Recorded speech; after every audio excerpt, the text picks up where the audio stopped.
Happy May, everybody.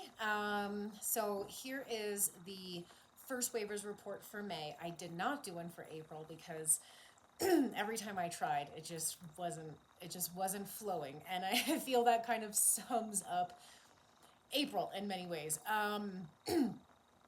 It was kind of it was a game-changing month. There was a lot of things that kind of plot twists, pivots. I think April is notoriously a very intense, energetic month. Things, tend to either start to unfold, right? We start to hit the spring energies, we start to hit Aries season. Things tend to start to unfold.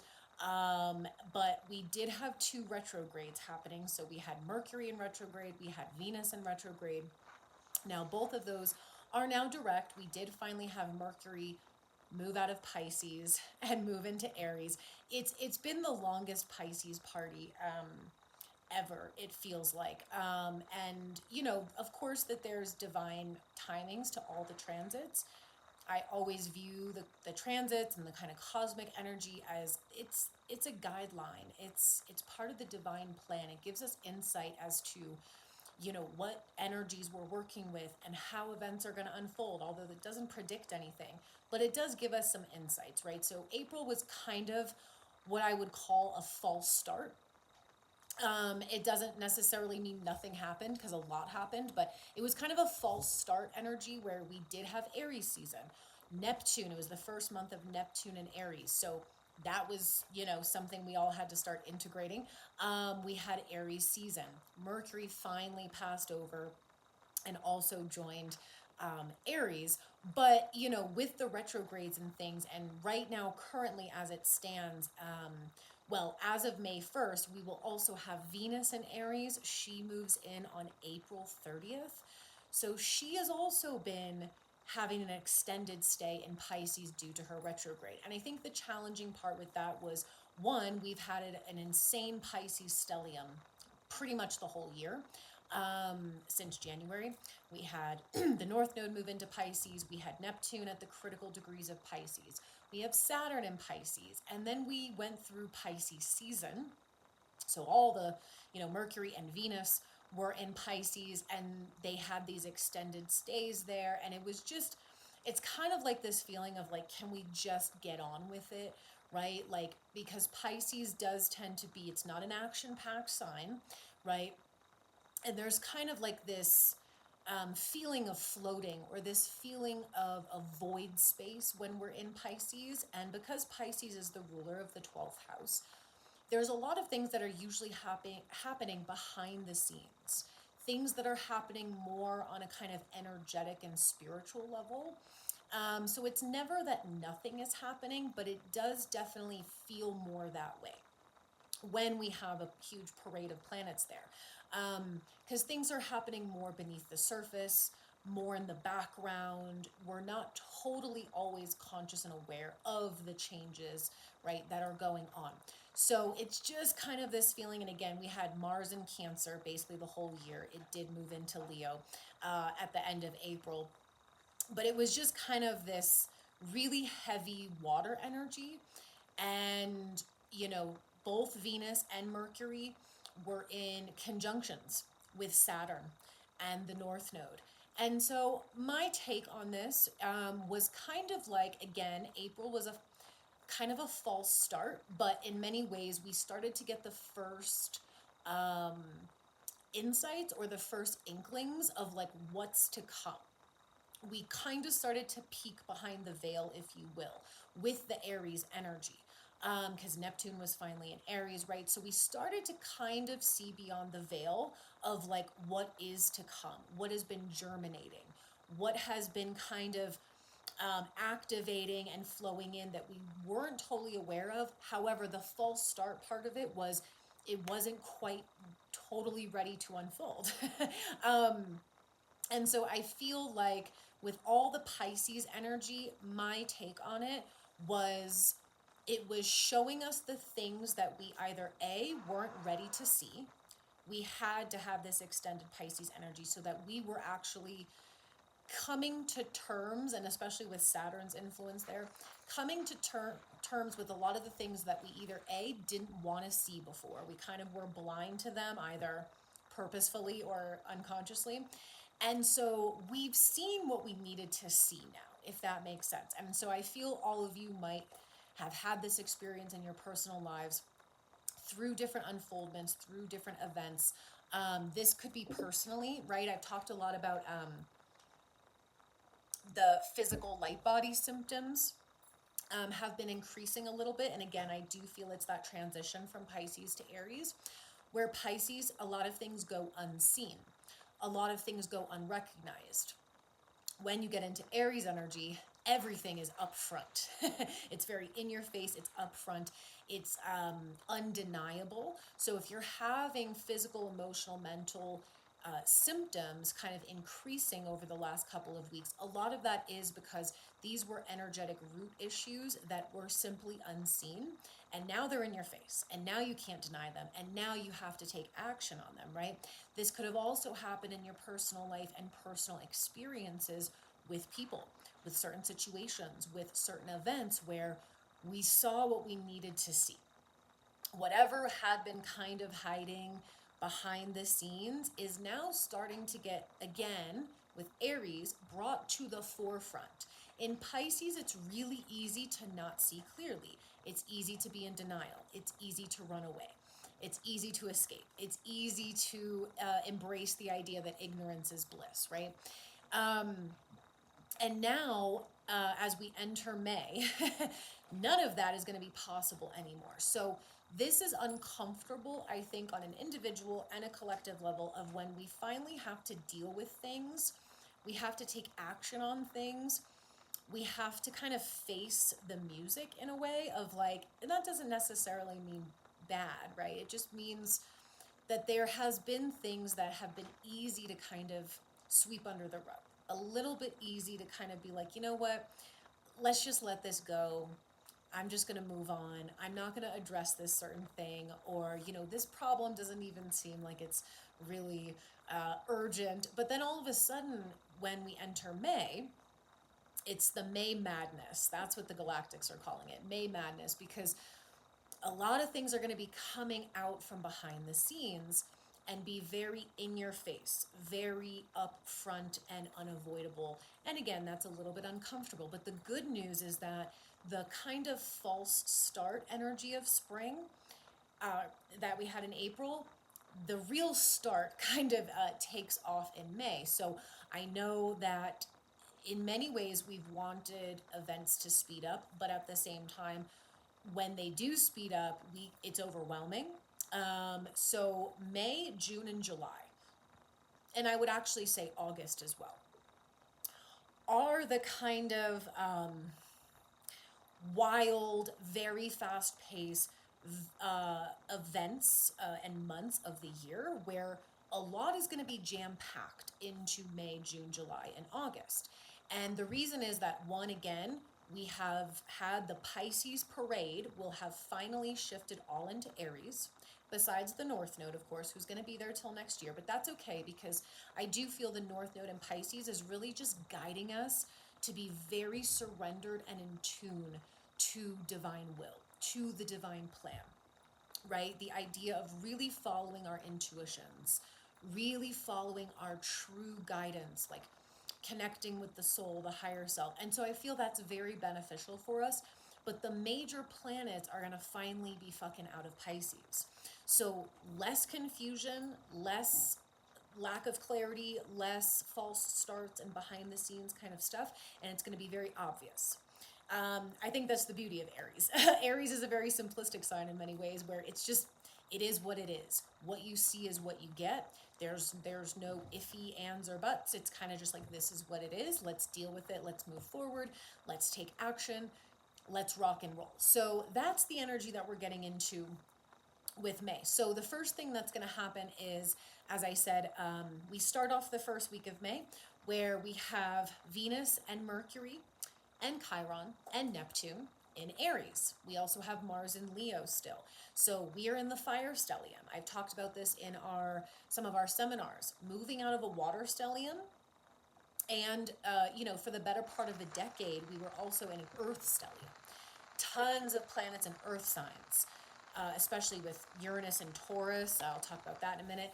We had Pluto in Capricorn for 20 years. Throughout the, 2000, what was it, 2000, like 17, 18, 19, 20. We had Saturn in Capricorn. We had Jupiter in Capricorn in between those years. So we have gone from a massive water and earth stellium for the better part of a decade. And now we're moving into a fire stellium and an air stellium. And a lot of other channelers, and I'm sure astrologers, are going to be talking about this because this also coincides with the Chinese astrology calendar. So if you guys are familiar with that, I did talk about this in January. But since this is a numerology 9-year, it carries a lot of that completion energy.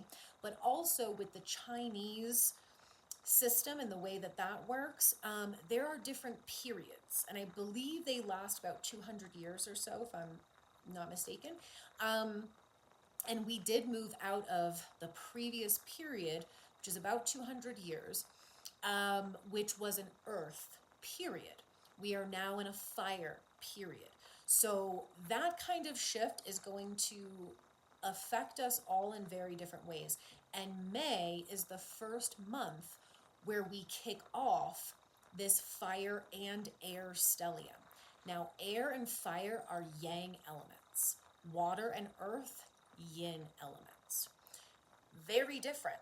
Water and earth are slower elements, meaning things take time to germinate, to grow, to be cultivated, to manifest. There is a much slower pace with water and earth, right?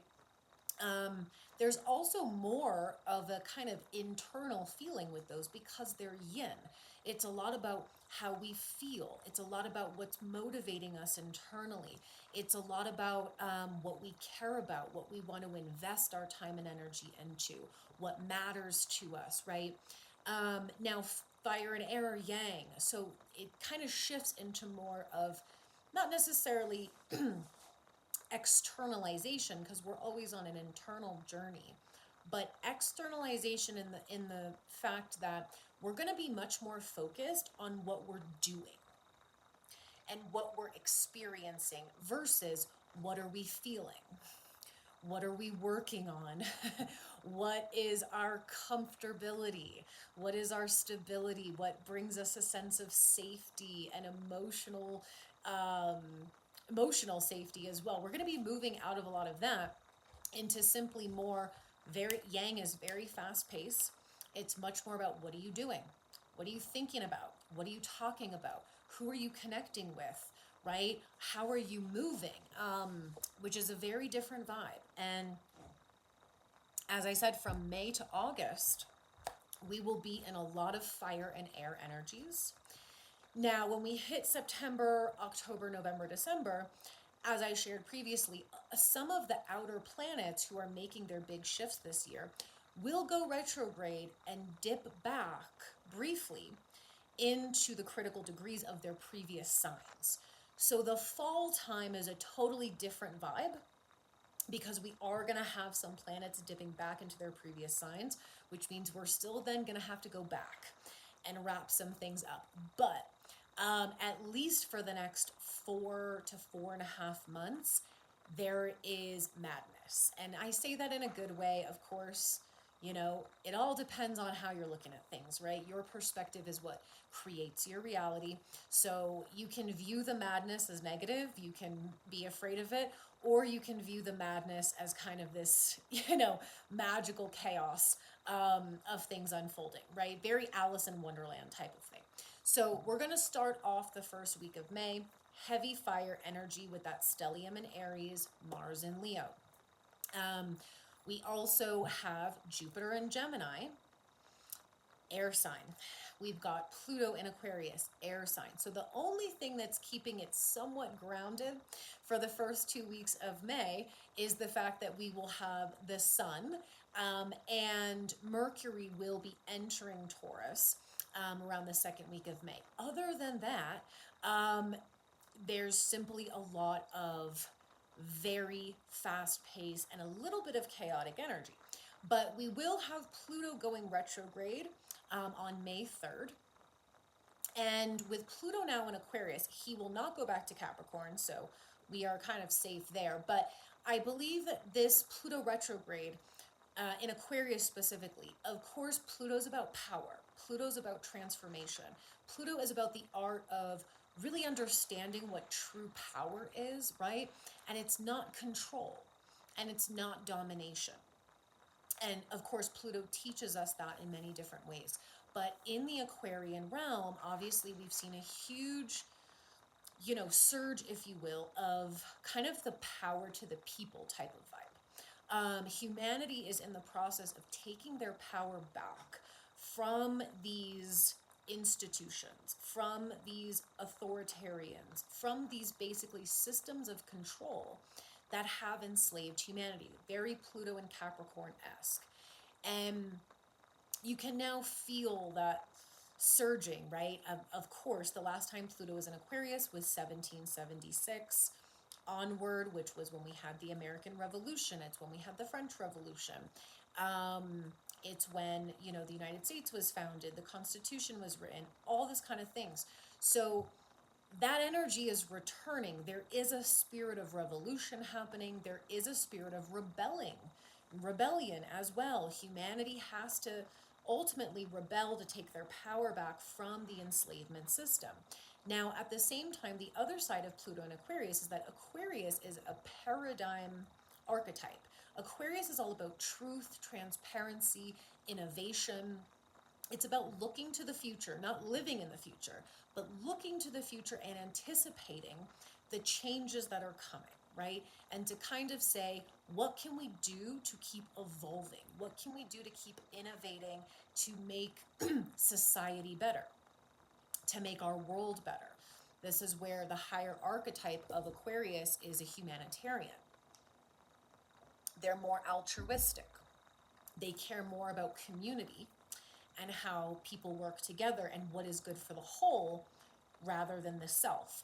So of course, we're going to continue to see that we have to have a total overhaul in the paradigm, not just the 3D systems, but in the way that we actually view life, right? And the way things work, or the way we were told things work. A lot of that's going to be kind of decimated, that the old rules of reality aren't going to apply anymore. So there's a lot about about Pluto and Aquarius, but with the retrograde that's going to happen, now that Pluto's been officially in Aquarius since last November, and we did get 9 months of it in 2024, through the retrograde, I think Pluto's going to be going back over those early degrees to really make sure that we are now pulling that power internally. We are activating the power of humanity internally. So I think a lot of people are going to start coming online. I feel a lot of remembrances are going to start happening where, whether through DNA, dormant DNA coming online, just this kind of great remembrance where humanity remembers who they are and why they're here, and to remember that we hold that power within. So I think that that's going to be a really interesting retrograde. That starts on the first week. We will then pass through the 5-5 portal. If you've ever heard me talk about the portals, I will tell you notoriously that the 5-5 portal and the 8-8 portal are the biggest of the year in my experience. Not to say that the other portals often don't bring great changes or catalysts, but for me, in my experience, notoriously, the 5-5 and the 8-8 are the most interesting, are the most potent, and are the most game-changing. So the 5-5, of course, is going to carry that 5 energy, right? 5 is, I always associate the 5 with Uranus. It's about catalysts. Some can view those as good or bad, but it is about change. No matter which way you cut it, the 5 is a very dynamic number. That's why I associate it with Uranus. It's about change. It's about pivoting. It's about something no longer working and you are forced outside the comfort zone to do something different. It's a very creative number as well. So the 5-5 portal, we can probably anticipate, might bring some really interesting energy, right? Now, when we start to get into the second week, of May, we will have Mercury move out of Aries and into Taurus. So this will give us a temporary grounding, okay? Because we'll have the sun and we'll have Mercury in Taurus. I think this is beneficial for us simply because we need a kind of temporary stabilization with all this fire and air, with the 5-5 portal. This is going to help ground it out just a little bit, help us to get really present in the moment. Again, Taurus is very related to the body. Just really getting in tune with following the body's divine intelligence, okay? Don't overthink it. Keep it simple, stupid. That's Taurus's motto. The more complex you get, the more in the mind you get. Keep it fucking simple for the first 2 weeks of May. Don't overthink anything that's happening. I would say do some extra grounding if you feel guided to. Really work with your bodies.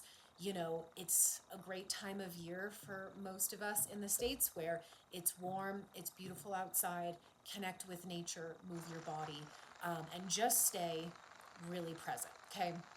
Now, again, similar to April, second half of May, this is where the madness also kind of increases because we have a full moon in Scorpio on May 12th, and that is going to be at the master degree, 22 degrees. Now, I want to touch a little bit right now on Uranus and Taurus. Uranus has been in Taurus since 2018. Uranus being the planet of shock, right? If it makes it easy for you, think about Uranus as the number 5.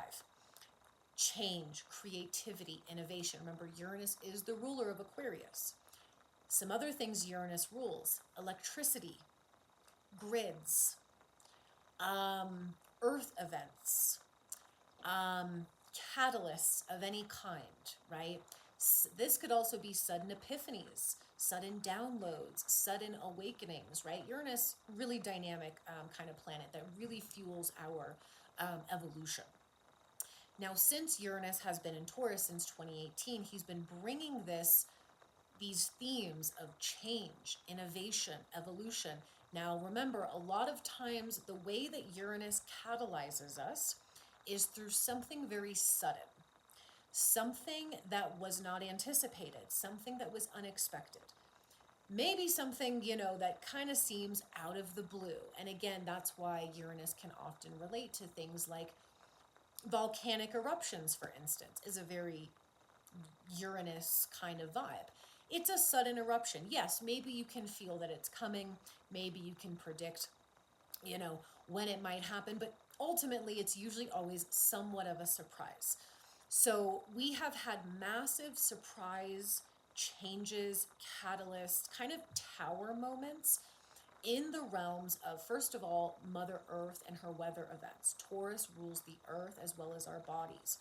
We've also had a lot of body stuff, right, in the last 7 years. But we can see increased seismic activity, earthquakes, volcanic activity, even weather anomalies could also be a combination of both Uranus and Neptune. But this brings me more to the kind of practical applications, which are the financial system, land, food, agriculture, real estate. Taurus rules the physical things that we produce, the physical things we make, the physical things that we quote unquote own, which we actually don't own anything, but that's a story for another day. Food, what we nourish our bodies with. These are Taurian themes. So what are we witnessing now, right? It's going to continue because whenever Uranus reaches the critical degrees of a sign, meaning he's almost completed his full transit, which he has almost completed his time in Taurus. It's been 7 years. During May, he will reach the critical degrees. So he will reach the 27th/28th degree. Those are the critical degrees, okay? This is in preparation for him moving into Gemini on the 7-7 portal. I will be talking about this for the next 2 months. It's one of the transits that has got my attention the most since last year, and I'll be talking all about why. But especially again, this is why May is May Madness month. We're reaching somewhat of a critical mass here because Uranus is going to be in the critical degrees. On his way out of any sign, any planet actually, who is, especially these outer planets who take many, many, many years to move, when they get to those critical degrees, that's when shit tends to go awry. That's when shit really gets real, because that planet is making sure that their job is done. And so we are going to see increased instability because we know that we need to have a change in things like our financial systems, in things, just simple things like land, housing, food, products, right? And so what we see happening on a global level is forcing this kind of change. And so throughout May, Uranus is going to be at these critical degrees. Now, when we get to the full moon in Scorpio, which is on May 12th, Uranus will be opposing the full moon. Right? So that's always a little bit interesting. So the full moon will be at 22 degrees Scorpio. The sun will be at 22 degrees Taurus, and Uranus is going to be somewhere within the 27 degrees, maybe a little bit past 27 degrees Taurus. So it's not an exact, right? It's not an exact opposition, but it's pretty damn close. So with Uranus opposing the full moon, there could be something big that happens around that time, around the week of May 12th. This full moon in Scorpio there's always a real depth to it. Scorpio, of course, basically wants us to face whatever we've been in denial of. It wants us to really go deep into what is underlying within ourselves and really face it. Scorpio is one of those signs kind of similar to Aries, but Aries is more external based. Like Aries is fearless, and they do that in the way that they are so willing to take leaps of faith. They are so willing to jump into an experience or into a direction that scares them, and to do it anyway, despite the fear, because they believe in themselves, because they just like a good challenge. They have that warrior essence of like, I'm gonna do it scared anyway. Scorpio also shares that kind of warrior archetype, because Aries and Scorpio do share a ruler, which is Mars. So Scorpio also has this kind of fearlessness and this kind of warrior essence, but it is turned inward rather than outward. It wants us to go inside and face what scares us there versus Aries, which wants to kind of face what it is scared of externally. And so I don't know, right? I don't make predictions because that would be very silly of me, because the cosmos will do whatever they're going to do. But I would reckon to say that there might be an increased instability in the themes that I just mentioned, whether that be financial markets, whether that be food supply, cost of goods. Again, I'm not saying in a fearful way, like, I'm personally not a doomsday prepper, but whatever you feel to do. But I just feel that there is going to be this kind of very big catalyst and trigger to face our internal fears around these things as well.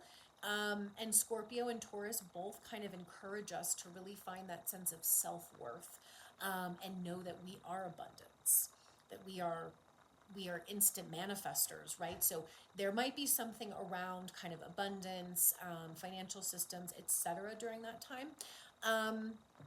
And then when we start to enter the last 2 weeks of May, it gets pretty fast paced. So we begin Gemini season on May 20th.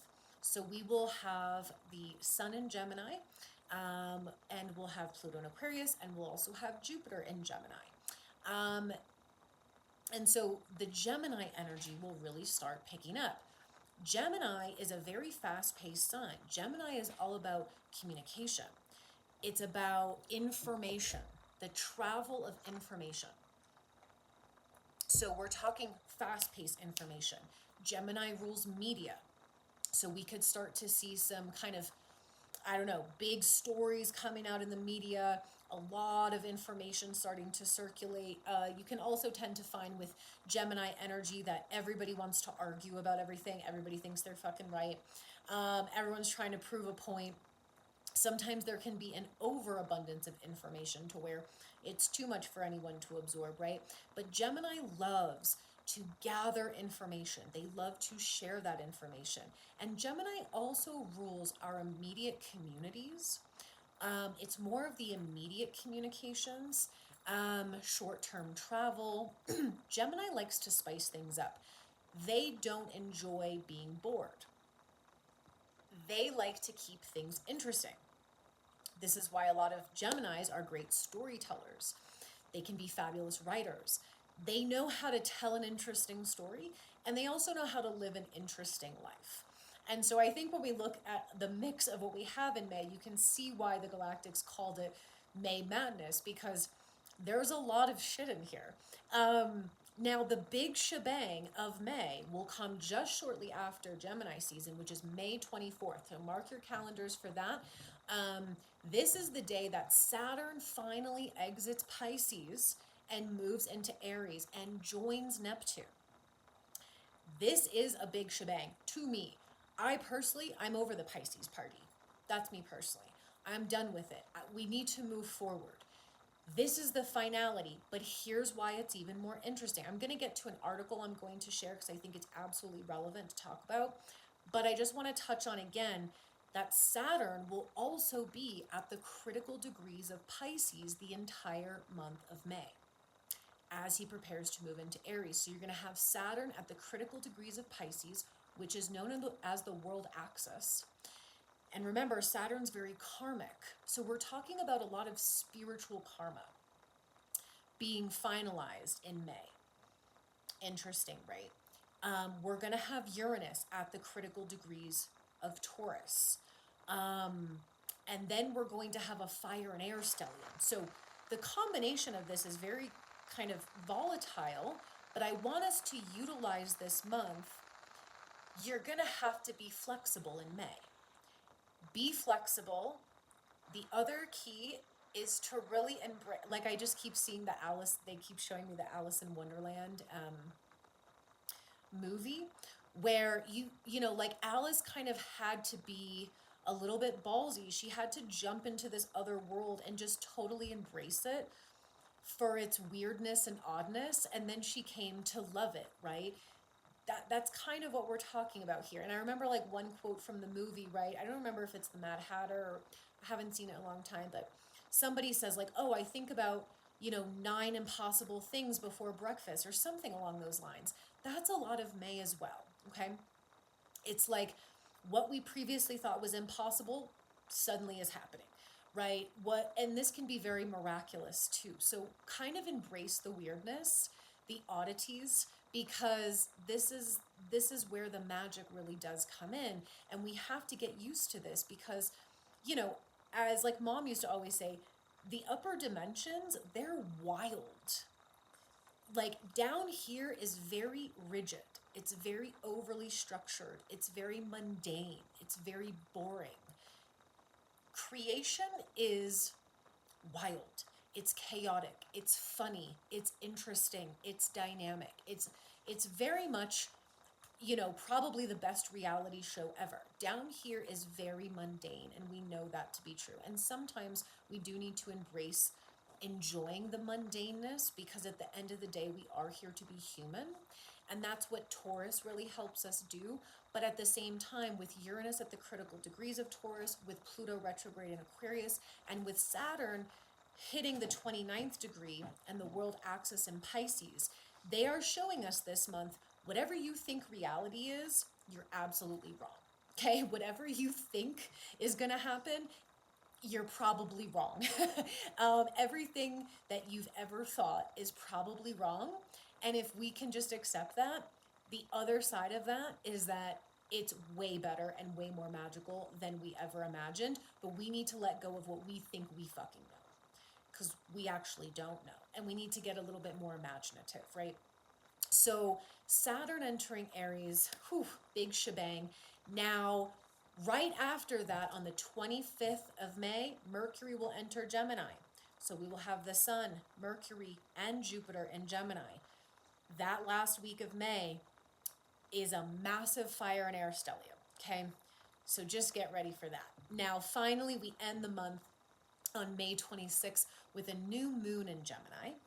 And this is going to be, again, setting a huge intention. I'm going to get into why the Gemini energy is so vitally important. Remember, we're preparing for Uranus entering Gemini on the 7-7.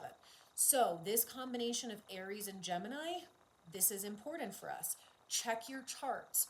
Where is Aries and where is Gemini? Those are two areas of your chart you might want to get a little familiar with this month, okay? And that new moon in Gemini is really setting us up for what we're going to be moving into. Now, I just wanted to briefly share an excerpt of an article regarding Saturn entering Aries, okay? Because, as I said, these major transits are very historically symbolic, I should say. Pluto in Aquarius, as I mentioned, revolution energy. The last time that Neptune was in Aries was in the 1800s. There was a lot during that time. The Civil War was going on, okay? Uranus is entering Gemini. Guess what? When the last time that happened? Also during the Civil War. Also during the American Revolution, because when the United States was founded, we're a Uranus and Gemini country. So we have a lot of repeating cycles happening with those planets, okay? And so with the Saturn in Pisces and the Saturn in Aries energy, right? This is also very karmic. This is ending a karmic cycle. Why? Because the last time Saturn was in Pisces, something very important happened. Saturn was in Pisces from 1994 to 1996. During that time, that was when the overlords of this planet, what many will refer to as the Anunnaki, Illuminati, etc., they surrendered to the light, okay? They reintegrated into the light, whether some were recycled, blah, blah, blah, doesn't matter. They reintegrated to the light and surrendered to the light. At that time, the remaining rogue minions on the planet, also known as the Cabal, refused to surrender because it's kind of like when the parents go out of town and the kids have free reign of the house. They're like, oh shit, this is great, we can do whatever we want. That's kind of essentially what happened, okay? So they started going rogue, and they did a ton of really dark stuff, okay, during those years. So with Saturn now being back in Pisces, Saturn being at the critical degrees of Pisces during this month, to me, that indicates the completion of kind of the karmic spiritual justice. There is a spiritual karma that is definitely happening and will be completed. Now, Saturn is one of those planets that will be dipping back to the 29th degree of Pisces in the fall. So the spiritual karma will get another round of deliverance then. But as it moves into Aries, the last time that Saturn was in Aries was 1996 to 1998. This is what I want to share. This is from Cobra's article.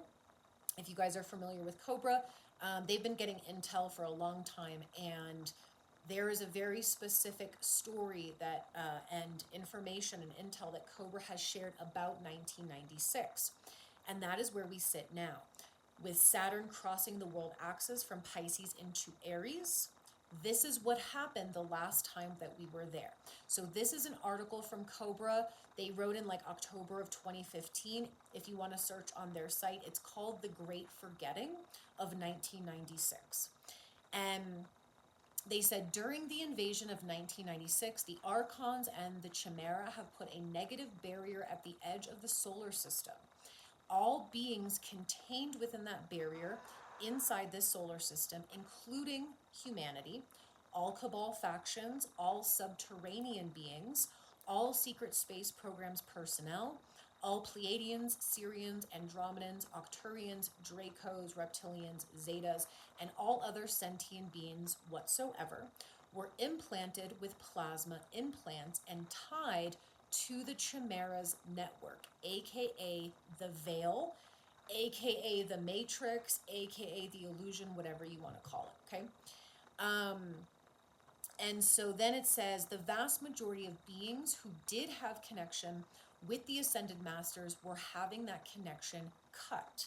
Again, this is too long for this video, but this connects us back to why mom designed the plan the way that she did and how she incarnated, and seeing that this was going to happen and knowing that in order to have any chance of breaking out of this from the inside out, she would need to program herself without ego, which was a very dangerous thing. But anyways, that's a different story. But seeing that this was what was going to happen, where basically they put us into an amnesia. You can call this one of the great resets, etc. He calls it the great forgetting, which I think is very accurate. But essentially we were wiped from our memory, and most people were cut off from the higher realms in terms of channeling information connection, right? So they said that many memories of our spiritual nature were erased using electronic dissolution of memory. Many beings who intended to release intel to the surface population were mind programmed, and in many instances, false intel and false memories were implanted. All channelers were implanted, and most of their channelings were severely disrupted because of this. He also goes on to talk about things like plasma bomb type things, like kind of 5D warfare, if you will. He says that these kind of mechanisms were put in place. If any ascended beings were to reach out and make contact, they would be attacked using this kind of, I shouldn't call it 5D, but higher technology weaponry. They would be attacked with that. This effectively made our solar system a zone with very little ascended contact. Even the Pleiadians within the solar system could not reach the ascended beings directly, as contact was extremely limited. And again, I've spoken about this before. I wrote about this years ago when I said we were under a quarantine contract. This is why. And this is why we had to physically incarnate into this planet, and it wasn't so helpful to try to help from the outside, right? They go on to say this was called the Great Forgetting of 1996. This forgetting was so complete that very few people actually remember their spiritual contact with their soul and with the ascended beings before 1996. This forgetting was so complete that many people will have a hard time comprehending what I am talking about. Now most of this blockage has been removed, but everyone inside the solar system still has parts of these implants that cut their connection with ascended beings. This is the reason why I have yet to release intel, blah, blah, blah. This was written in 2015. He then says in 1996, the light forces started constructing a light barrier with the intention of containing the darkness inside our solar system and then later clearing it. Mom also confirmed that. This barrier was mostly complete in 2014 and was absolutely complete in 2015. Since 2015, the light forces have made much progress regarding the removal of implants. Again, takes us back to mom started doing etheric surgeries, implant removals in 2014. We continued on that work and completed that last year in 2024. They said the implants are no longer holding basically as much power as before, but that they were still at that time going through that clearing process. And he said that the implants are the main reason for denial and projection, that these two psychological mechanisms are the causes of fighting between light worker communities and amongst humanity. Denial and projection obviously are ego programmings, and they basically prevent us from becoming self-aware and from recognizing that everyone's a mirror of everybody else, we're all one, etc. So I felt that that was imperative to share because we're at the same point again. Now, this is not going to repeat again. The galactics won't allow it, and also many other reasons why, right?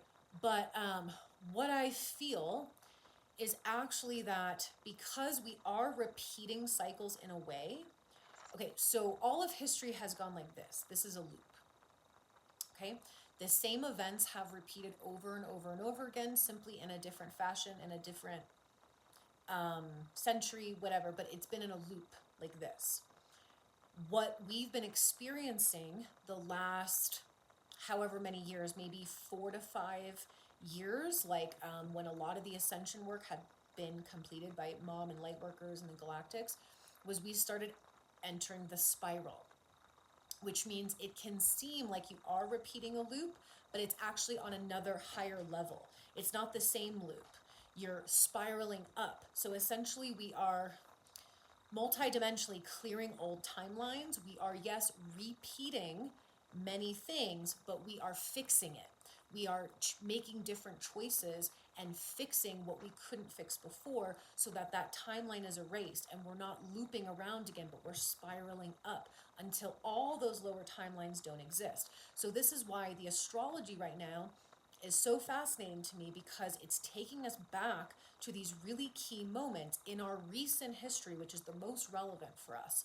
The revolutions, right? The rebellions, the civil wars. These were very important pieces of our, recent history. And again, I'm mostly speaking to the United States collective, but I'm sure that these events can relate very well to other countries' histories as well. But this particular one with Saturn over the world axis into Aries, this is undoing what was done then. So instead of the great forgetting, I believe this will trigger the great remembering. So everything that they wiped from us, the memories that they wiped, will now come back. That's my feeling. And that's why, again, this month is very pivotal, very important, and this leads us up to the next 5 months of some really just profound moments. Okay, so with that being said, I wanted to then end with just sharing with you guys the events for this month, because this is some big stuff that we're going to be moving into. Very excited for it. So the first thing is that on May, oh God, what day did it? On May 3rd, the day that Pluto goes retrograde, actually, I will be hosting the May astrology gathering. So I'm going to be placing a huge focus on, we're going to go through all those transits of the month, talk about how this is going to affect us individually, how we can work with these energies. More importantly, I'm going to walk everybody through the areas of the chart that we're focusing on this month. We've already gone through a lot of looking at the areas of your chart where these Pisces to Aries things are happening, right? So we're pretty familiar with that area of our chart, but I also am going to take everybody through the Uranus at the critical degrees of Taurus, where that is falling in your chart.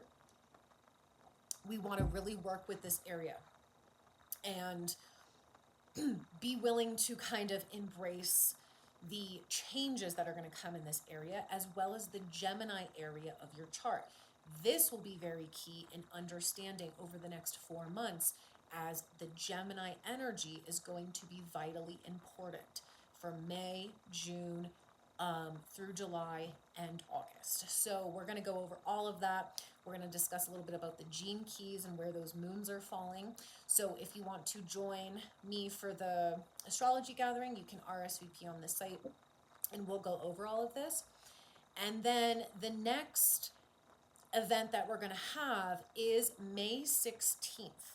This is going to be our quantum light body seminar for this month.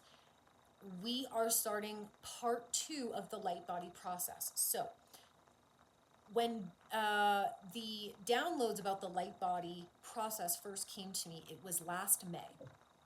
And the very clear guidance was that this was a 2-part process. One was we had to work with the light body itself first. We had to detox it. We had to activate the light body. We had to learn how to work with the light body and essentially anchor and stabilize it and integrate with it. We started those in June of last year, and we just did our April light body, and that was the final integration. The galactics came through very clearly and said, this month we are moving out of the part 1 process. So we have done the anchoring, the stabilizing, the activating of the actual light body system itself, right? The actual light body we're inhabiting. And we're moving into part 2 of the process, which is to shift into the quantum operating system, which is basically moving out of the ego mind operating system, that because now that we have the light body, it's not compatible with the ego mind. It's not compatible with our old way of operating, which has a lot to do with our thought system, our mental body, the way that we see the world, our perspectives, right? You know, how we make decisions. That's no longer in resonance with our software, if you will, right? With that current operating system. So we now need to place our focus on moving into what they're calling the quantum operating system, which is the divine intelligence of your higher self, which is the operating system for the light body. So we are going to be going through a lot. And again, this relates to the Gemini energy. The guidance is that we need to get this operating system fully online by the time Uranus enters Gemini on the 7-7 portal. Gemini rules this operating system. It's about multi-dimensional thought. It's about multi-dimensional communication and information, and kind of more of a very fast-paced thinking, fast-paced communication. Also that we will be able to access more information that, again, we haven't been able to access, whether that be from our memories, whether that be from our, DNA memories, or whether that be increasing the amount of information we are able to receive intergalactically from our guides, from the galactics, etc. It's all one thing, but they are on the quantum operating system and we are not, and we need to get onto it. So this month we're going to start with that. We are going to basically be talking about the differences in these operating systems, and we're going to do the first part of the activation to do a system override.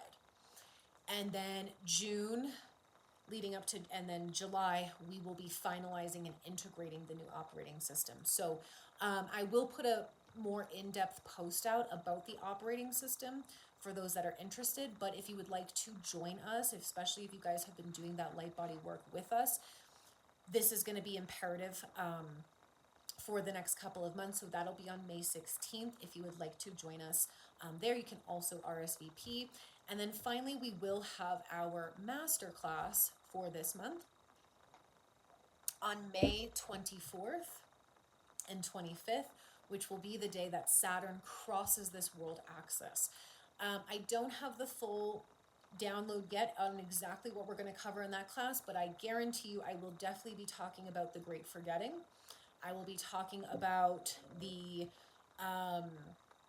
kind of undoing of timelines in that regard, and I'm sure there's going to be something in there about activating what we're calling the Great Remembering for that masterclass. So I haven't put that one up yet, but I will let everybody know, and you can sign up for that as well. So happy May Madness. I think it's going to be an exciting month, and we will see how it all unfolds. But I love you all, and I will keep you updated. And I'll see you for those who are joining us in the classes and the seminars.